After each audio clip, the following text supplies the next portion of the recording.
Welcome to I dream. నేను Udayasri. Social media impact వల్ల relationships spoil అయిపోతూ ఉన్నాయా?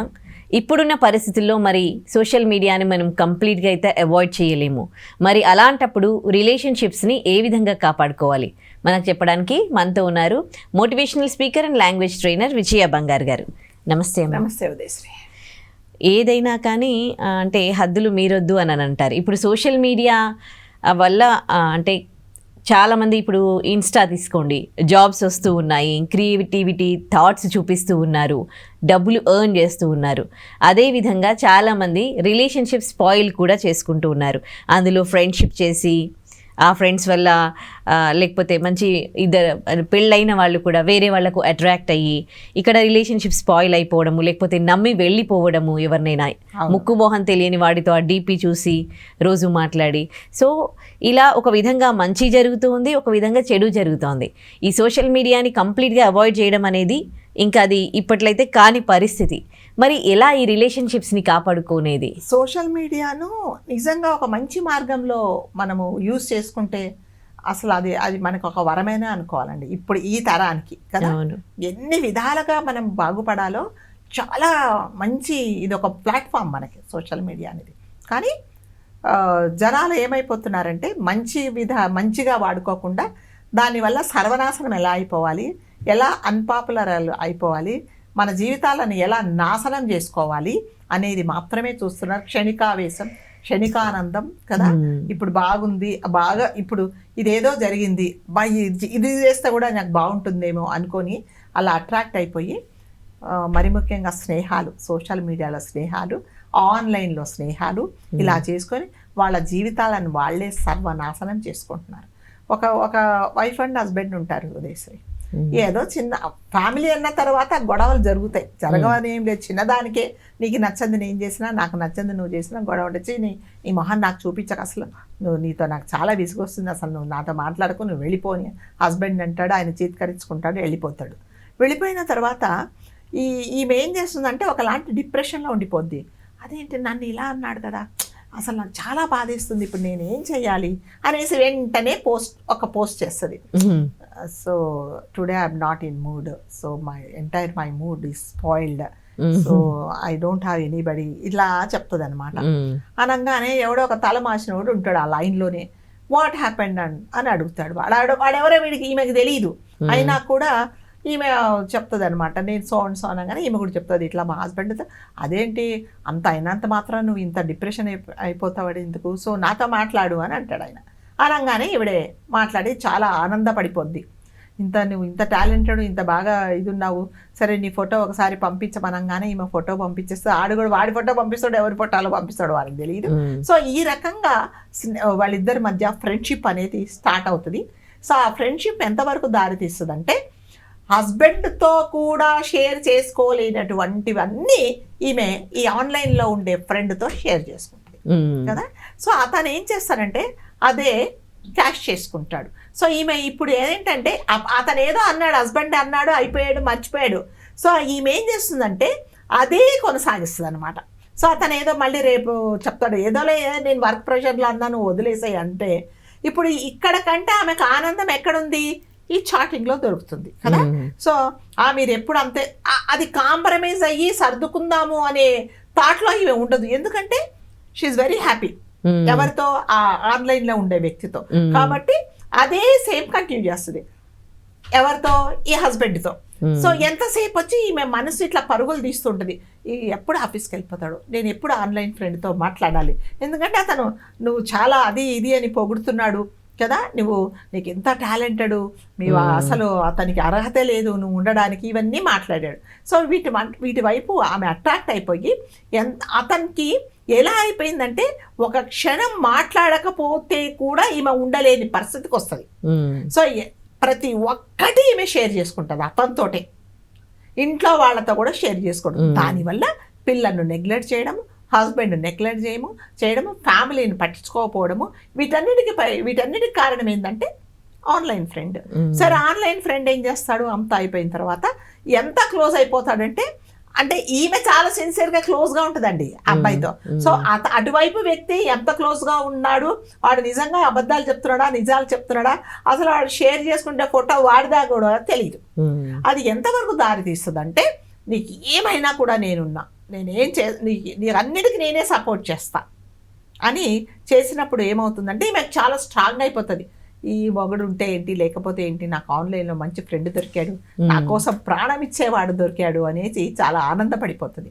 సరే 2 రోజుల తర్వాత 2 రోజులు అతను లైన్లోకి రాడు, చాట్ చేయడు. ఈమెకి పిచ్చెక్కిపోద్ది, ఏమైంది ఎందుకు మాట్లాడటం లేదు, నీకు ఏం కష్టం వచ్చింది, నాకు పిచ్చెక్కిపోతుంది, అసలు ఇంట్లో ఉండబుద్దట్లేదు అనేసి ఫోన్లు చేస్తే ఫోన్లు స్విచ్ ఆఫ్ అది చేసిన తర్వాత 3వ రోజు ఫైనల్గా లైన్లోకి వస్తాడు. హలో అంటే ఇంకా ఏమైపోయావు ఇన్ని రోజులు, నాకు అసలు దిక్కుతోచలేదు, నాకు ప్రపంచం అంతా శూన్యం అయిపోయింది, నేను మా హస్బెండ్ని పట్టించుకోవట్లేదు, నువ్వు అసలు మాట్లాడకపోతే నాకు ఇది అదే. ఇంకా ఈమె డిప్రెషన్ అంతా చెప్తే, ఏం లేదు, నాకు కొంచెం అవసరం ఉండింది, చాలా కష్టాలలో ఉన్నాను, కొంచెం డబ్బులు అవసరం పడింది, నాకు అన్ని విధాలా ట్రై చేశాను, నాకు ఏం చేయాలో అర్థం కావట్లేదు, ఈ డిప్రెషన్లోనే నీతో మాట్లాడలేదు అని చెప్తాడు. చెప్పినప్పుడు ఈమె ఏం చేస్తుందంటే, అదే నన్ను మర్చిపోయావా, నేను నీకు ఒక మంచి ఫ్రెండ్ కదా, అన్నీ నేను షేర్ చేసుకున్నాను, నువ్వు నాతో షేర్ చేసుకోవాలి కదా, చెప్పు ఎంత కావాలి డబ్బులు కదా. అక్కడ కదా ఈ నెట్ వేసిందంటే, ఈ వల పన్నిందంటే దీనికోసం కదా అతను. సో ఎంత కావాలి చెప్పు, ఒక 20 లక్షలు అవసరం ఉంటుంది, కానీ అంత డబ్బులు నీకు కష్టం, ఏం పర్లేదు, నా దగ్గర ఉండే బంగారాన్నన్నా నేను అమ్మేసి ఇస్తానని చెప్పేసి ఈమె సొంత డెసిషన్ తీసుకొని ఆన్లైన్లో ట్రాన్స్ఫర్ చేసేస్తుంది ఆయనకి. చేసిన తర్వాత మళ్ళీ నెక్స్ట్ డే హలో ఉంటుందా, నువ్వు ముందు చెప్తాడు అనమాట ఆయన. ఏమంటే ఇవన్నీ ఏంటంటే మళ్ళీ మనం అనుకున్న స్కామ్సే. సో ఆడవాళ్ళ బలహీనతలను ఎలా క్యాష్ చేసుకోవాలనే దానికి కొంతమంది టాలెంటెడ్ ఉంటారు అనమాట. సో 2 రోజులు ముందే చెప్తాడు, డబ్బులు తీసుకుంటారు, నేను కొంచెం 2 రోజులు బిజీగా ఉంటా, నా ఫోన్ స్విచ్ ఆఫ్ ఉంటుంది, చాటింగ్ చేయడం కుదరదు, నాకు వీలైనప్పుడు నేను చేస్తాను, నువ్వేం కంగారు పడకు. సో ప్రిపేర్డ్ అయిపోయింది. 2 రోజులైంది, 3 రోజులైంది, 10 రోజులైంది, హాయ్ లేదు, బాయ్ లేదు, ఏం లేదు. ఏంటి ఎందుకు మాట్లాడటం లేదు అంతా చూస్తే ఇంకా మళ్ళీ లైన్లోకి రాడు. అంటే చిన్న దాంతో ఆయన ఏదో హస్బెండ్ డిప్రెషన్లోనో పోనీ నీ తప్పు లేకుండానో ఉన్నప్పుడు ఏదో ఒకటి అన్నందుకు నువ్వేం చేసావంటే, ఒక తప్పుకు నీ అంటారు కదా, నీ గొయ్యి నువ్వే దోకున్నావు. ఇప్పుడు హస్బెండ్కి ఏం చెప్పాలా, మేము బంగారం పోయినందుకు చెప్పాలా, ఆన్లైన్లో ఫ్రెండ్ నన్ను మోసం చేశాడని చెప్పాలా, లేకపోతే అసలు వీళ్ళిద్దరు పోట్లాట అడుగున పడిపోద్దండి కదా అసలు కదా. అసలు ఏదో చిన్నదానికి కసురుకున్నందుకు ఈమె ఒక ఫ్రెండ్ని ఎత్తుకొని ఇంత పాడైపోయింది అనేది చెప్పాలా హస్బెండ్కు. ఏం చేయాలో చెప్పండి. దీనివల్ల తెలుస్తుంది మళ్ళీ సంసారం ఏమవుతుందంటే నాశనం అయిపోతుంది కదా. వాడు మళ్ళీ మాట్లాడతాడా, ఆడెందుకు మాట్లాడతాడండి, వాడి పన్నాగమంతా ఇదే, ఎలా అట్రాక్ట్ చేసుకోవాలి అని చెప్పేసి.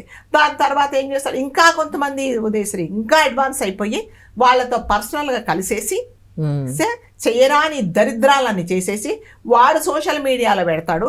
పెట్టినప్పుడు ఈవిడికి ఏం చేయాలో అర్థం కాదు, బ్లాక్మెయిల్ చేస్తాడు. ఇక మీ వారికి చెప్తా, మీ అత్తగారికి చెప్తా, మీ మావయ్యకి చెప్తా, మీ ఫ్రెండ్స్కి చెప్తా, నీ పిల్లలకు చూపిస్తానన్నప్పుడు ఏం చేయాలి, ఈమె ఉన్నది అమ్ముకొని ఆడికి డబ్బులు ఇవ్వాలా. పోనీ అంతటితో ఆపుతాడా, ఆపడు. అదంటారు కదండి, బావిలో నీరు ఊరుతున్నట్టుగానే ఎంత అదేంటి బ్లాక్మెయిల్ చేస్తే అన్ని డబ్బులు వస్తాయి వాళ్ళకి. కాబట్టి ఇలాంటి వాటితో చాలా జాగ్రత్తగా ఉండాలండి.